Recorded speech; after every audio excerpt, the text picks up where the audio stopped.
Hi there fellow YouTubers, fellow flat earthers and globe earthers. We're out here on the coastline today looking at practical experiments to test for curvature of the earth, and I'm going to be using my Nikon Coolpix P900 with an amazing 80 times magnification zoom, which I'm going to be using to zoom in on various island shorelines out in front of me. And I'm doing this because if the earth is curved, then the further away that we look out to sea and the further away these islands are, then we should see these shorelines becoming more and more hidden by water as the islands drop away and hide behind this alleged curve of the earth. For the sake of fairness, I'll be using two different curvature calculators to calculate how much of these islands are dropping away over different distances. The first calculator can be found at github.com and the second at the cohp.com website, set up by a chap called Adam Hellman. There are many other curvature calculators out there, but these two are popular sites and both sites consider themselves scientifically accurate, yet we'll see that both sites deliver differing results. I'm also going to be using Adam Hellman's calculator to demonstrate an important principle to remember in any scientific research, which I'll talk about in more detail once we've looked at these islands. The first island that we'll be looking at is an island 5 miles offshore called Scrover, dead out ahead of us. And by the way, the distances from each of these islands to where I'm standing right now have all been calculated by a distance calculator app called As the Crow Flies, which measures the exact distance between any 2 points on Earth. I've then cross-checked these measurements with another distance calculator app called dougal.co.uk with only a 1 to 2% margin of difference. Again, there are lots of similar distance measuring sites out there to choose from. So after looking at Scrover at 5 miles distance, we'll then look at the island next to it called Lillmuller, which is 6 miles from here, and then to another island to the left of it called Sturumuller, which is 8.5 miles from where I'm standing. And then after we've zoomed in on those 3 islands, we'll zoom in on an island to the right of Scrover, an island called Engaiola, which is approximately 21 miles away, and we'll see what curvature we can detect across 21 miles of sea. So to repeat, the aim of this exercise is to see how much these islands drop away and are hidden by water due to the curve of the earth. It makes sense that if the earth is a sphere, then the further away the islands are, the more they will drop away from sight. The ocean should start to hide the islands. Okay, so now I'll be switching from my iPhone to my Nikon P900 audio and video, and as you can see, this Nikon P900 is approximately 6 feet above the water level. Okay guys, we're here with the Nikon P900 with the 80 times zoom and with a camera at 6 feet above sea level. Let's now zoom in on the island of Scrover, 5 miles away. You can see central to your picture, and the curve of the earth, according to the GitHub curvature calculator site, should mean the coastline of Scrover should be part obscured by approximately 2.5 feet of water at 5 miles distance. So let's now zoom in.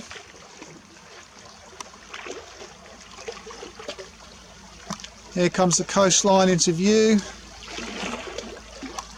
and as we can see quite clearly,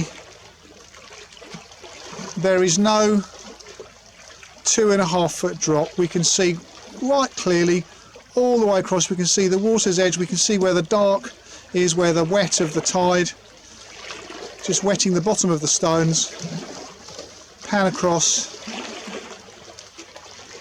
Quite clearly there is no 2.5 foot drop. We can see right the way to the water's edge. There is no obscuring of the shoreline. For the same 5 miles distance, Adam Hellman's calculator at cohp.com predicts that there would be a 16.5 foot drop at 5 miles distance. But as we can see, guys, we're going right into the water's edge, and there's absolutely no drop, no discernible curvature to the earth at 5 miles. So let's zoom out.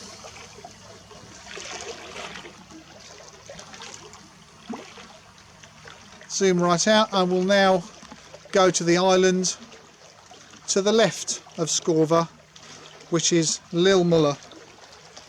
And Lil Muller is, according to the As the Crow Flies site, 6 miles from where this camera is.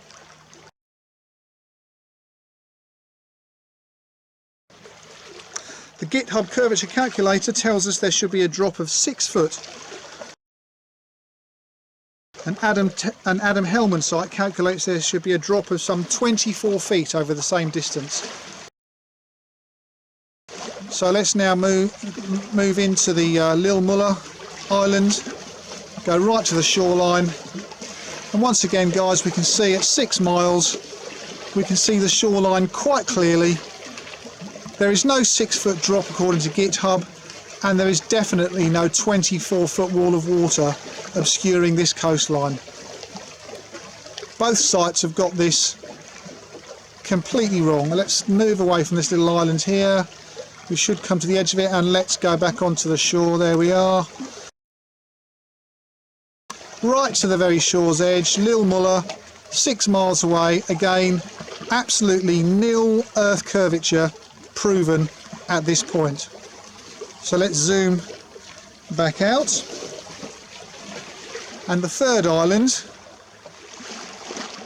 that we're going to visit is Stora Muller, which is 8.5 miles away.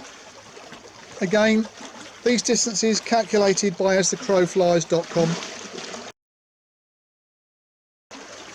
GitHub tells us that at 8 miles distance, this island's now in the centre of your screen. The island should have dropped 20 feet because of the curve of the earth, which means there should be a 20-foot wall of water obscuring the shorefront at Stora Muller. So let's zoom in, guys. You won't be surprised to see this is just an exercise in futility. 2 lovely little boats there skipping across the top of the sea, right the way into the shoreline, 8.5 miles distance, and you can see quite clearly where the wet of the tide is watering the edge where the rocks meet the sea. As I say, the GitHub site says there should be a 20-foot wall of water obscuring the shoreline. There's a lovely little boat there skipping away on our lovely flat sea. Another little boat there. GitHub says we should not be seeing this. There should be a 20-foot wall of water in the way of what we're seeing. And the Adam Hellman site says likewise, we should be seeing at this stage a 48-foot drop. So I think we can confidently say, guys, that at this stage, 5, 6 and 8.5 miles, there is no observable curvature to the earth. I think what we need to do now, guys, is crank up the distance and focus on the last island and pan to the right of Skorva and turn our attention to the island of Engeloya, which is some 21 miles away. Now GitHub tells us there should be a wall of water of some 216 feet obscuring the shoreline of Engeloya, and Adam Hellman calculates that there's a 294-foot wall of water in the way of what we should be seeing, which is equivalent to 89.6112 metres for all you metric buffs. So at this distance, I think we also have to remember, guys, at 21 miles or so, with this model of camera, which is a great camera but still not the best, we must factor in light pollution over this distance, and that the lens is not a particularly wide aperture, so it's not letting in a great deal of light. So we have to accept that there will be some picture degradation, but still, let's zoom in to Engeloya, and as we do so, let's see if we can look for that 290 foot fall of water. And as we zoom in, guys, I'll also, maybe if we see some ships out there, I'll be able to calculate roughly how far those ships are, and we'll maybe focus in on them and have a look and see whether we can see the hull being obscured by the alleged curve of the Earth. Okay, so let's zoom in to Engeloya, which is some 21 miles distance. I have to zoom in slowly because this is an autofocus camera, and it requires that we key into something that the camera can lock onto without losing focus.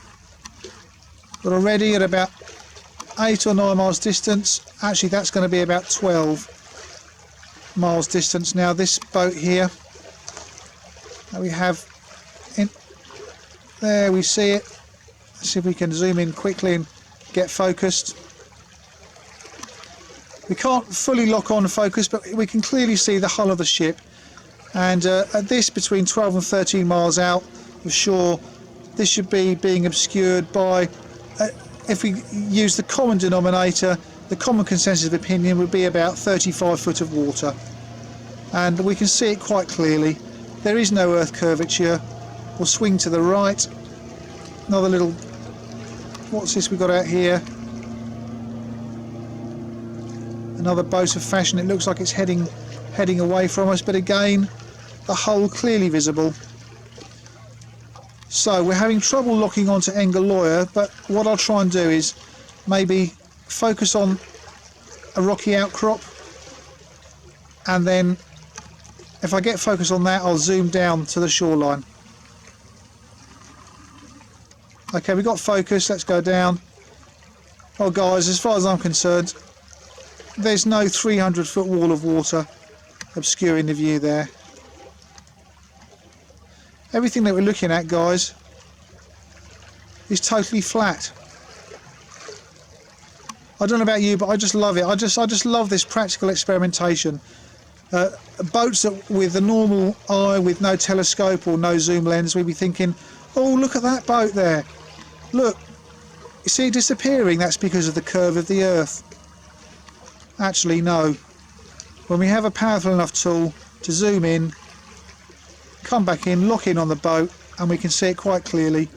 There is no curvature. There is the hull of the boat. A beautiful sight to behold. What I've noticed about doing this filming here, where the sea is so still, is that we don't get that ridge. You guys who go down to the beach quite often and film out to sea, you'll understand what I mean by we see that ridge at about 3.5 miles distance. We just don't get that here with this sea. It's so calm. So let's pan along more, see if we can find something we can key onto on the coastline of Engeloya. But as I say, guys, the light pollution is pretty heavy at 21 miles. There's a lot of fog for this small camera to battle through. But I'll see if I can see something we can key onto. But I think you'll agree, guys, as we're panning across, there is no 294 foot wall of water obscuring our view. What we're looking at, guys, all around us is perfect flatness. Perfect flatness. The earth and the oceans are flat. At the very first hurdle, it seems that the telescope and the calculator and some practical common sense experimentation puts a sword through the ball earth. It strikes the ball earth stone dead. So if you're a ball earth believer watching this video right now, I hope it's starting to sink in that the maths that you're using to explain your ball earth model and the model itself, they just fall apart in the light of simple real life experimentation. I think you suffered a fatal blow in this video, and I don't think you can argue against it. Well, I suppose you could argue against it, but I think it'd be intellectually dishonest of you to do so. And also, if you don't trust my methodology, then go ahead and you can see that what I'm doing here isn't difficult. Carry out these experiments for yourself. Don't just talk the globe earth talk, but actually, if you're going to believe in the globe earth, walk the globe earth walk. Go for it. Carry out these experiments, and you'll soon realise that the Earth is flat.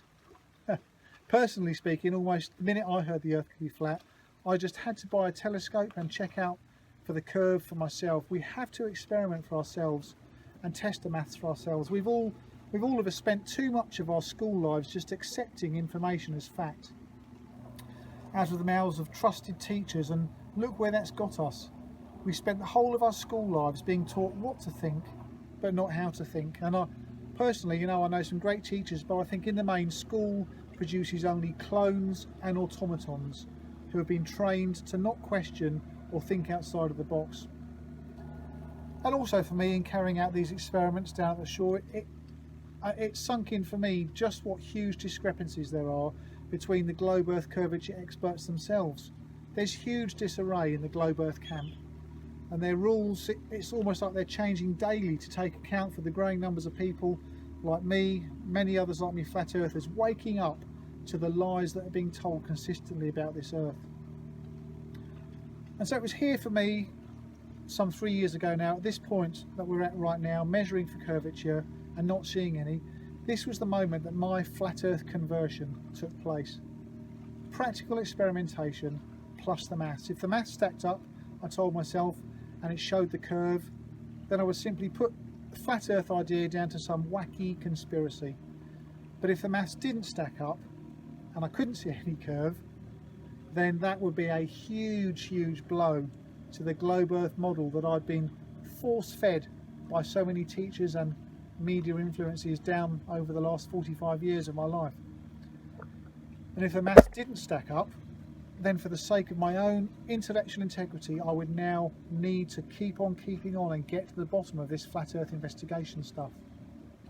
And so now, nearly 3 years down the line, I've done all the research I need to, and I can tell you right now, my globe Earth friends, the globe Earth model and the globe Earth maths you trust in the face of real life experimentation, your maths and your model just do not stack up. Everything begins with the maths, and already you've seen there's nil curvature. We are being lied to, and guys, I don't blame you. It's a huge moment in your life when you realise this.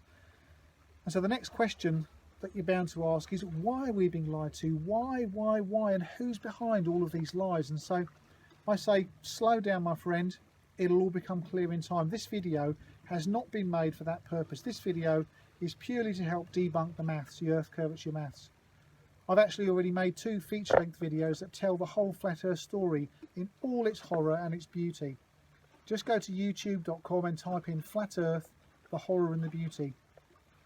And those 2 videos will give you all the information you need to make an informed decision about flat Earth. But for now, let me assure you that if you have an inquiring mind and you genuinely want to know the truth, if you earnestly seek the truth, your mind will be blown away in the most extraordinary and wonderful way as you piece together the amazing picture that is the flat Earth. So going back to these calculator sites, why did I particularly choose Adam Hellman's Earth curvature calculator? I didn't choose it because I respect his maths, because as we've seen, a few simple practical experiments quickly showed that his maths was quite wrong, along with all the other calculator sites out there. They're all wrong. The Earth is flat. No, I used Adam's calculator as a lesson to all who are researching flat Earth, or researching any topic for that matter. Adam, who is sadly recently deceased, he was a chemist, he was a physicist, a qualified mathematician, and he was also a climber, and he charted all 442 high peaks across the US, and he used all sorts of maths to accurately measure the heights and the lengths and the breadths of all of these mountains, and this made him a popular and much loved and much respected man by so many people. And the lesson in this is this: just because a theory being put forward is being put forward by somebody who is popular and well respected and much loved and qualified, just like Adam Hellman, his popularity, his respect and his qualifications does not automatically mean that this person's theory is correct. Adam Hellman was 100% wrong in his calculations, as are all the Earth curvature calculations out there. There is no curve to the Earth. Yet thousands of well-intentioned and trusting people, they're using Adam's calculator every day based on his credentials and his popularity. And these same people, they're using his Earth curvature calculator trustingly, believing that the Earth is a spinning ball and leaning on Adam's popularity and standing. But as I'm making this video down here at the water's edge, does this tranquil scene that you're looking at behind me, does it really look like we're spinning at 1200 miles an hour? Let me pan for 10 seconds. Of course it doesn't. Buying into Adam Hellman's calculator is a classic example of how easy it is to learn to follow an incorrect path with a maximum of precision and a maximum of passion. I love that expression. So many fields of sciences today are teaching their bedazzled and wide-eyed and unquestioning pupils to blindly follow an incorrect path with a maximum of precision, enthusiasm and passion. But if the foundations to that science are unstable, then the whole house is unstable. It doesn't matter how precise or how passionate you are in your calculations, wrong is wrong is wrong. And so now, as we leave this beautiful place, I'm going to allow the camera to slowly pan across all this tranquility for the next minute or so. And as I do so, please ask yourself as you gaze upon this peaceful setting, as you let this tranquility sink in, do you honestly believe this Earth is right now spinning at 1200 miles per hour? In the real world, why would we not see the water being flung from the surface of the Earth due to centrifugal force, a common law? Once the ball Earth maths crumbles and we can see the lie, then all the other lies we've been told over the years, such as gravity, the Coriolis effect, evolution, space travel, satellites, yes, even satellites, my friend. All of these lies suddenly come tumbling into focus. But our gods today are the TV science gods, such as Brian Cox, Richard Attenborough, Richard Dawkins, Stephen Hawking, over at NASA, Chris Hadfield, Tim Peake, and physicist Lawrence Krauss, and NASA scientist like Neil deGrasse Tyson. All of these liars in their own right, each reinforcing the lie that we live on a random spinning ball, and this spinning ball is just part of a cluster of asteroids and stars and planets and other alleged space debris, and that this whole crowd of ultimately meaningless, futile rocks and debris is orbiting the sun at an alleged 65,000 miles per hour. And we're expected to believe all of this whilst gazing upon all this tranquility that we see behind us right now. And yet all it takes to disturb this tranquility is just one tiny pebble.